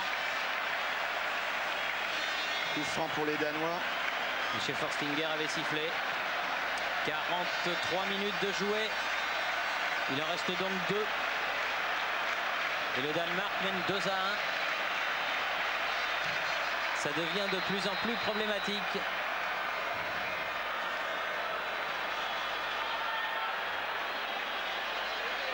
Et alors qu'on voyait dans ce groupe les Anglais et les Français se qualifier, eh bien ce sera la Suède et le Danemark vraisemblablement, à moins que dans les dernières minutes, dans les dernières secondes maintenant. Oui, surtout si Durand. Corner. Ce sera un corner. Corner. Il y a eu un coup de sifflet, on ne sait pas ce qu'il y a eu. Coup franc contre nous. Coup franc contre la France, a sifflé Monsieur Forstinger, donc il n'y aura pas corner.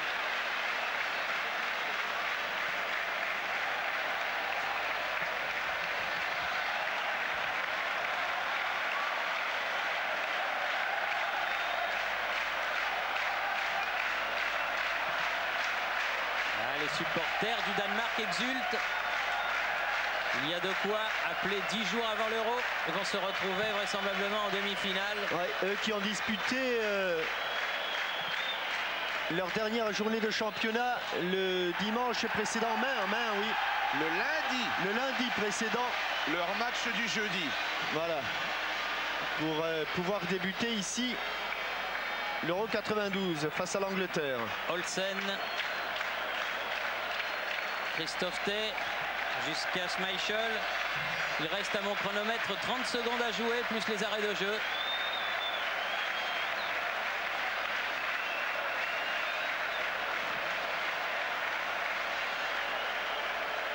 Casoni. Elstrup. Poulsen. Faute de Casoni. Ça ne rapporte rien, ça va finir le match. Quelques secondes de gagné et des secondes bénéfiques.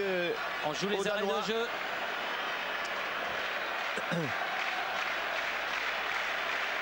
Alors que du côté de Stockholm, dans l'autre rencontre, toujours 2-1 pour la Suède. Sivbæk. Poulsen. Alors on ne prend pas de risque. Jusqu'à Schmeichel. Suède a gagné. La Suède est qualifiée.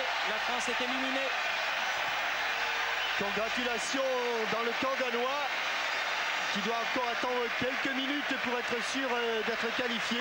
Alors on va passer ces quelques minutes dans nos studios de Boulogne et on revient ici à Malmö. Une page de pub très vite. Ici Malmö, à vous Paris. L'Euro 92. Avec les cassettes vidéo Philips, la technologie Philips, le spectacle des grands événements. France-Danemark. Avec Mars au cœur des grands moments, Mars et M&M's, l'équipe gagnante.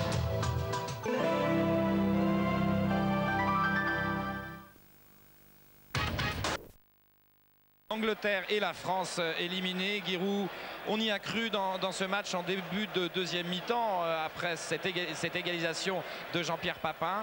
Et puis après, eh bien, vous l'avez remarqué, les Français ont voulu préserver ce résultat. Peut-être était-ce l'erreur? Non, on avait fait une première mi-temps assez moyenne, qu'ils étaient sanctionnés par un but du Danemark. On était très bien revenus dans le match en seconde mi-temps. Notre domination a été récompensée par le but de Jean-Pierre Papin à la suite d'un très gros travail de Eric Cantona puis Durand. Et il fallait aller au bout du match avec ce match nul, d'autant plus que la Suède avait ajouté un deuxième but. Et il y a eu un moment de flottement, je crois, de quelques secondes dans l'équipe française après une remise en touche. Il y a eu un décalage de la défense et les Danois sont repartis en compte après une récupération de balle. En surnombre, à 3 contre 1, ils ont marqué le but. Évidemment, c'est très triste pour nous, supporters. Nous étions dans les 8 meilleures équipes d'Europe après la qualification obtenue par l'équipe de Michel Platini. Nous ne sommes pas dans les 4 meilleurs. Alors justement, la Suède et le Danemark, les locaux pourrait-on dire, l'ont emporté et se sont qualifiés. On attendait plutôt la France et l'Angleterre, sincèrement. Ça dépend qui, ça dépend comment. Vous savez, dans cette épreuve où les équipes se tiennent, il s'agit des plus grands professionnels d'Europe. Les joueurs de l'équipe de Suède et surtout de l'équipe du Danemark jouent dans les plus grandes équipes d'Europe. C'est très serré, un rien peut faire pencher la balance. Et je crois que le fait de se sentir chez soi avec des milliers de supporters, de jouer à domicile, puisque nous sommes à 10 km seulement du Danemark, a été pour beaucoup dans cette double qualification des Scandinaves. Très bien, Giroud, tout de suite, avant de voir les images de ce match à chaud, nous allons entendre l'interview de Michel Platini, sa réaction après la rencontre au micro. Ah non, on va revenir plutôt sur le résumé, me dit-on. Alors, on va voir le résumé, ensuite nous aurons Michel Platini. Le résumé préparé par Philippe Pouy. À partir de ce moment-là, les Français vont passer un très mauvais quart d'heure. Les Danois, au début de la rencontre, sont euphoriques devant un public de Malmö, très coloré. Et une nouvelle action, un centre de Sivbak, le joueur de Monaco. Il y a le feu dans la défense française et Manuel Amoros met en corner. Vous le voyez, les Danois, c'est vrai, les Français souffrent. Michel Platini, lui, se demande comment les Français vont pouvoir s'en sortir. En fin de première période, il y a un légigneux avec ce corner de Papin, reprise de Blanc de peu à côté des buts de Schmeichel. Et puis la plus belle action des tricolores de cette première période. Une belle balle en profondeur de Pérez. Papin lui a fait un bon appel. Il réussit à talonner pour Cantona, contre favorable. Reprise de Cantona et une balle qui passe à quelques centimètres des buts de Schmeichel. 1-0. À la mi-temps, les Français sont à ce moment-là éliminés de l'Euro. Mais Michel Platini, bien sûr, a encore 45 minutes pour modifier donc le cours des choses. Une action avec maintenant Didier Deschamps donc pour ce début de deuxième période et un bon arrêt de Schmeichel, le gardien danois. Michel Platini a fait rentrer Fernandez à la place de Bailleroy au cours de cette deuxième période. Un centre, une tête de Cantona et un nouvel arrêt de Schmeichel. 1-1, Michel Platini qui se passe à Stockholm. On revoit cette action, le superbe travail de Jean-Philippe Durand, contrôle de la poitrine, talonnade, et Jean-Pierre Papin qui a bien ouvert le pied.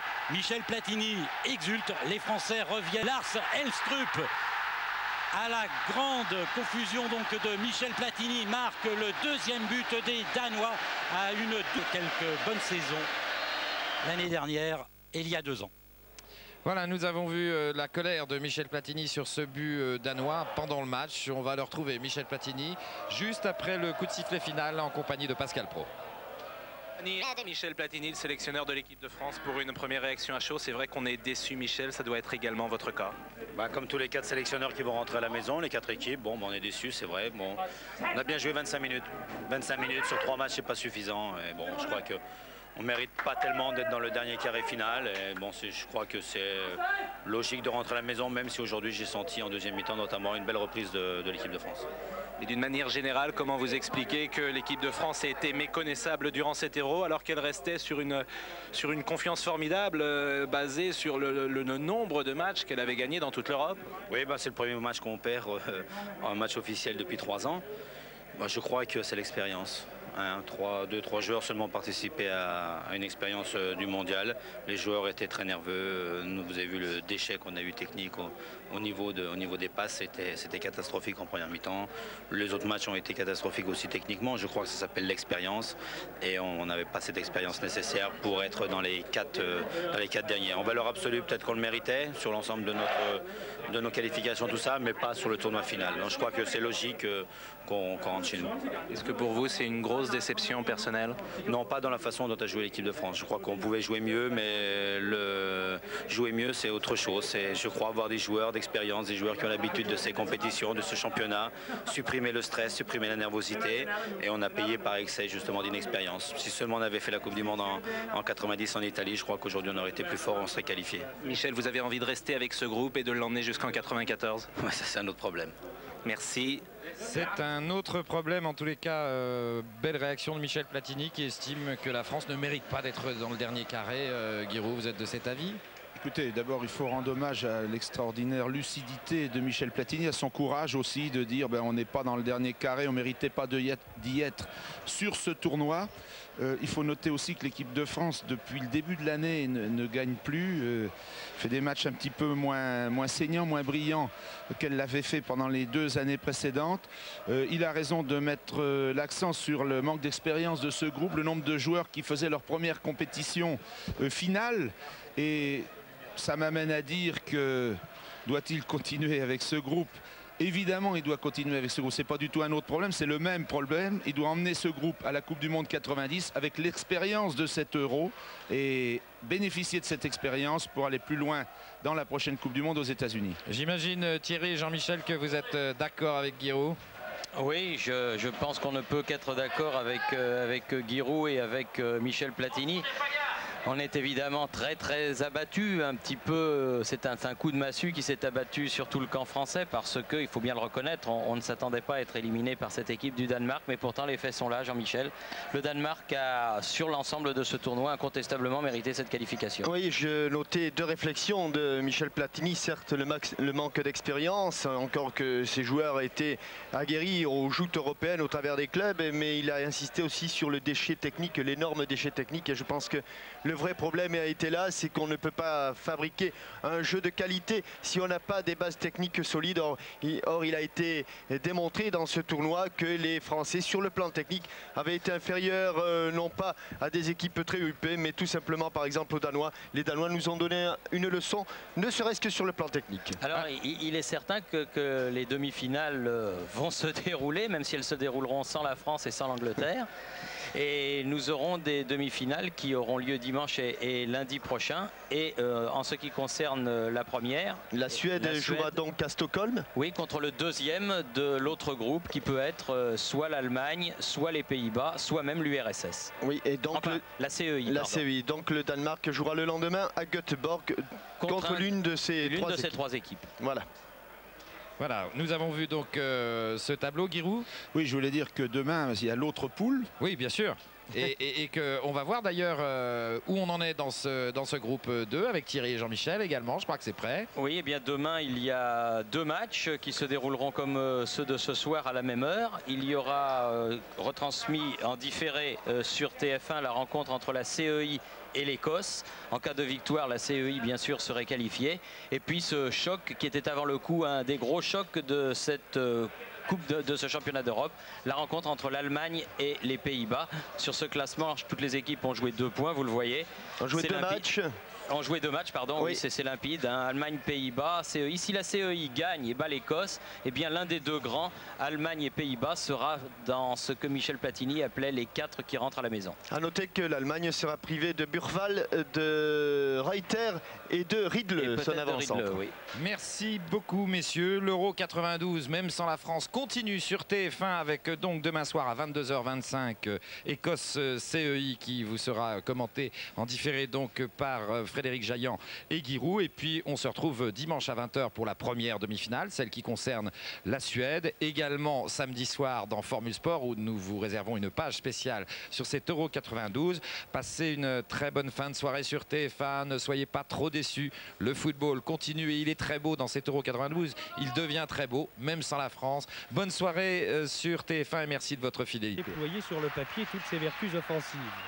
4 attaquants pour faire oublier le jeu de gagne petit des matchs précédents et pour forcer enfin, et avec panache, les portes de la qualification. Mais toutes ces bonnes intentions... On essaie de mettre l'adversaire en difficulté, on essaie de faire le plus de panache possible. On a été contré et puis après bon, on a pris le but. Et notre force à nous, c'est là. Puis bon, on a baissé un petit peu le temps, et ils ont pris confiance au fur et à mesure.